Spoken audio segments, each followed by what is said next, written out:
Hello बच्चों, कैसे हैं आप लोग? I am Shraddha, your educator from study with Shraddha. Today we are going to do the poem vocation. इस पोएम के पोएट है Rabindranath Tagore. So before we start the poem, let's get familiar with the poet. ये जो आपके स्क्रीन पे picture है, ये रविंद्रनाथ टैगोर जी की है। So let's read about him. Rabindranath Tagore, born in 1861 and he died in 1941, is an internationally renowned poet. Renowned matlab famous. Writer, painter, philosopher and social reformer. Philosopher कौन होते हैं? Who study about the meaning of life. And social reformer कौन हो गए? समाज सुधारक. They basically they try to improve the society. Society में बुराइयों को हम कैसे ख़त्म करें. He was the first Asian to receive the Nobel Prize for Literature in 1913 for his collection of spiritual poems Gitanjali. He wrote mostly in Bengali, which was later translated to English. He has composed the national anthems of India as well as Bangladesh.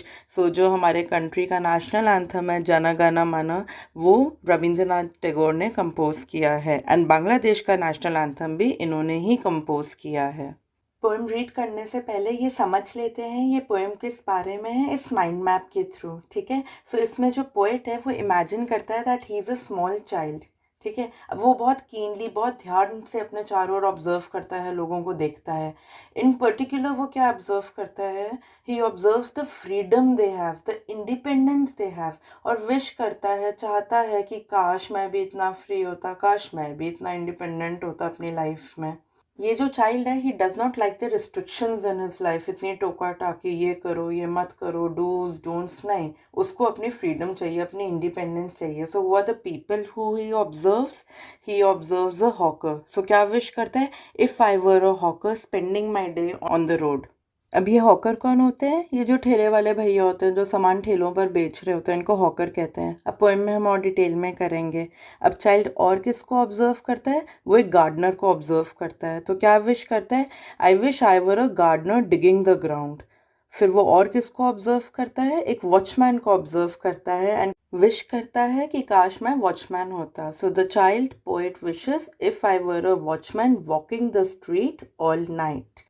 अब ये child ना बहुत innocent है। ही wishes कि वो इन तीनों लोगों की तरह फ्री हो जाए, इंडिपेंडेंट हो जाए, but he is not aware of the hardships, इनकी कठिनाइयाँ, जो मुश्किलें ये डे टू डे लाइफ में फेस करते हैं। सो अगर आप ये माइंड मैप समझ गए हो ना, सो इस पोएम का एक्सप्लेनेशन, इस पोएम के question answers, they are all going to be a cake walk. Poem start करते हैं। Now what's the meaning of vocation? Vocation is a type of work or an occupation that one wants to do or feels that they are suited to do. अब ये vocation जो है ना, it is different from job और occupation. Vocation एक अंदर की आवाज़ है कि मैं ये काम करना चाहता हूँ अपनी लाइफ में. It is much more than just doing a job. ठीक है, so let's start reading the poem. When the gong sounds 10 in the morning and I walk to school by our lane, every day I meet the hawker crying bangles, crystal bangles. When the gong sounds 10 in the morning, अब gong क्या होता है? Gong को हम हिंदी में घंटा कहते हैं। तो ये जब 10 बजे, सुबह 10 बजे का घंटा बजता है। सो गोंग साउंड्स 10 का मीनिंग जो बुक में लिखा हुआ है, when the clock strikes 10 and I walk to school by a lane. So जो बॉय है वो रोज़ स्कूल अपने जाता है। जिस रोड से जाता है वहाँ रोज़ वो किसको मिलता है? Every day I meet the hawker crying bangles, crystal bangles. अभी हॉकर कौन होते हैं? ये ठेले वाले भैया होते हैं। Someone who travels while selling the goods and typically shouts to advertise and attract buyers. मतलब चूड़ियाँ ले लो, चूड़ियाँ ले लो, जो इस तरह से शाउट कर रहे हैं ना, इसको हम कहते हैं एडवर्टाइज कर रहे हैं अपने प्रोडक्ट को, ताकि लोग जाएं और ख़रीदें। रोज़ ये बॉय स्कूल जाते हुए इस हॉकर को देखता है। There is nothing to hurry him on. There is no road he must take. No place he must go to, no time when he must come home. Boy क्या सोच रहा है कि ये हॉकर कितना लकी है, उसे कोई जल्दी नहीं है, आराम से ठेला लेकर घूम रहा है। He can take whatever route he wants, whatever रास्ता ही वॉन्ट्स टू टेक। कोई फिक्स डेस्टिनेशन नहीं है, कोई घर वापस आने का टाइम नहीं है। बॉय को इन सब रीज़न से ये हॉकर बहुत लकी लग रहा है। The boy envies the freedom and independence of the hawker. अब आप ये word envies the freedom and independence ना इस पूरी वीडियो में बहुत बार सुनोगे। मैं इतनी बार बोलूँगी कि आपको ये रट जाएगा एग्जाम में लिखने के लिए। बॉय क्या सोच रहा है? I wish I were a hawker spending my day in the road crying bangles crystal bangles. So boy क्या सोच रहा है? काश मैं हॉकर होता और पूरा दिन चूड़ियाँ ले लो चिल्लाते हुए रोड पर बिताता। सो बॉय को पसंद नहीं है रोज़ उसी टाइम मॉर्निंग में तैयार होकर स्कूल जाना पड़ता है उसको। He just wants to be free like the hawker. When at 4 in the afternoon I come back from the school, I can see through the gate of that house the gardener digging the ground. So child क्या बोल रहा है कि जब मैं 4 बजे school से वापस आता हूँ तो मुझे एक घर क्रॉस करता हूँ मैं, तो उस घर के गेट के उस साइड मुझे एक गार्डनर एक माली दिखाई देता है जो ग्राउंड को डिग कर रहा है, जो ज़मीन को खोद रहा है। He does what he likes with his spade. He soils his clothes with dust. So boy क्या कह रहा है? ये एक स्पेड जो इस पिक्चर में आपको दिख रहा है ना, ये जो इंस्ट्रूमेंट जिससे गार्डनर सॉइल को डिग कर रहा है, इसको हम स्पेड कहते हैं। So he does what he likes with his spade. अब गार्डनर का जहाँ मन आए वो खोद सकता है, उसको कोई टोका टाकी नहीं है। He soils his clothes with dust. So soils means dirties. वो ऑब्वियसली जब मिट्टी खोदेगा तो उसके कपड़े मिट्टी से गंदे होंगे, तो वो अपने कपड़े इतने गंदे कर लेता है, फिर भी उसको डांट नहीं पड़ती। Nobody takes him to task if he gets baked in the sun or gets wet. Takes him to task means scolds or questions him. Gets baked in the sun means feels hot due to intense heat of the sun. So जब वो बाहर मिट्टी खोद रहा है, चाहे बारिश हो, चाहे वो जब प्लांट्स को वाटर कर रहा हो तब गीला हो रहा हो, या चाहे बहुत तेज धूप हो, कोई उसे धूप में अंदर आने को नहीं बोलता। सो बॉय क्या विश करता है? I wish I were a gardener digging away at the garden with nobody to stop me from digging. So boy ये विश कर रहा है कि काश मैं गार्डनर होता, तो गार्डन में मिट्टी के साथ खेलता रहता, मिट्टी को खोदता, तब भी मुझे डांट नहीं पड़ती। अगर मेरे मिट्टी से कपड़े गंदे हो जाते तब भी मुझे डांट नहीं पड़ती। चाहे धूप हो चाहे बारिश हो, मैं जब चाहूँ गार्डन में जाके मिट्टी से खेल सकता। So the boy envies the freedom and independence of the gardener. अब हमने why child wishes to be hawker पढ़ लिया, why child wishes to be gardener पढ़ लिया। सो लास्ट में क्या था? हमने माइंड मैप में क्या था? That the child wishes to be a watchman. अब हम वो लास्ट स्टैंजा पढ़ेंगे एंड अंडरस्टैंड करेंगे why child wishes to be a watchman. Just as it gets dark in the evening and my mother sends me to bed, I can see through my open window the watchman walking up and down.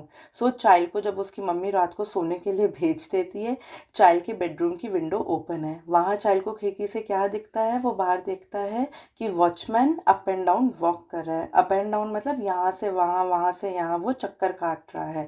So this is the picture which is given in the book, जिसमें child खिड़की के बाहर देख रहा है and खिड़की के बाहर चाइल्ड को क्या दिख रहा है? वॉचमैन। ठीक है, आगे पढ़ते हैं। The lane is dark and lonely, and the street lamp stands like a giant with one red eye in its head. The lane is dark and lonely. Lane means जो road है, dark is अंधेरा and lonely means वहाँ कोई नहीं है। The street lamp, अब street lamp क्या होता है? स्ट्रीट लैम्प की पिक्चर आपको आपके स्क्रीन पर दिख रही है, ये रात के टाइम चलता है। सो जो चाइल्ड इज इमेजिनिंग कि रात को डार्क है, लोनली है, तो रोड पे जो स्ट्रीट लैम्प है that is looking like a giant monster, और इसकी जो ये लाइट है ना, दिस लाइट इज़ लाइक उस जायंट की one red I. The watchman swings his lantern and walks with his shadow at his side and never once goes to bed in his life. वाह क्या amazing life है। हाँ, watchman को रात को जाना ही नहीं होता सोने के लिए। सो आप ये पिक्चर में भी देख सकते हो, वॉचमैन के हैंड में ये लैंटर्न है। ठीक है, रात को अंधेरा है ना ऑब्वियसली रोड पे, so watchman is keeping a lantern in his hand when he is walking. So जो लैंटर्न की लाइट है ना, उसकी वजह से वॉचमैन की शैडो बन रही है। जैसे जैसे वो वॉक कर रहा है, शैडो भी उसके साथ साथ मूव कर रही है। I wish I were a watchman walking the streets all night, chasing the shadows with my lantern. अब चाइल्ड है, उसको नहीं सोने जाना रात को, मम्मी डांट कर सुला देती है, पर वॉचमैन की तो ऐश है, उसको तो रात को सोना ही नहीं होता क्योंकि उसका काम ही है रात भर जग कर रखवाली करना। सो काश मैं वॉचमैन होता, ऐश की ज़िंदगी होती, पूरी रात लैंटर्न लेके सड़कों पे घूमता, और जो शैडो बनती, जैसे ये आपको पिक्चर दिख रही है, ये छोटा सा बेबी है, वो अपने शैडो को पकड़ रहा है, खेल रहा है, मैं भी ऐसे ही बिल्कुल वॉचमैन की तरह शैडो को अपने चेस करता। The child envies the freedom and independence of the watchman. This finishes a poem vocation by Rabindranath Tagore. अब इस पोम में चाइल्ड ने फ्रीडम एंड इंडिपेंडेंस तो देखी है, हॉकर की, गार्डनर की, वॉचमैन की, but the child does not know, he is not aware of the hard reality जो इनके एक्चुअल लाइफ में इनको फेस करना पड़ रहा है. बहुत डिफिकल्ट लाइफ है इन तीनों की. हॉकर है जो बैंगल्स सेल कर रहा है, चाहे जैसा भी वेदर हो, अच्छा हो बुरा हो, उसको अपना ठेला लेकर उस मौसम में घूमना है, और वो तब तक घूमता रहेगा जब तक उसकी सारी बैंगल्स नहीं सेल होंगी. He will try to sell ज़्यादा से ज़्यादा बैंगल्स ताकि वो पैसे कमा पाए और अपना और अपने घर वालों का पेट भर पाए. अब गार्डनर है, चाइल्ड को देख कर लग रहा है कि वाह इसकी तो ऐश है, he can play with mud whole day, but that's not true. जो गार्डनर है वो चाहे चाहे कड़कती धूप हो, चाहे जैसा भी मौसम हो, वो अपना जॉब कर रहा है so that he can earn a living.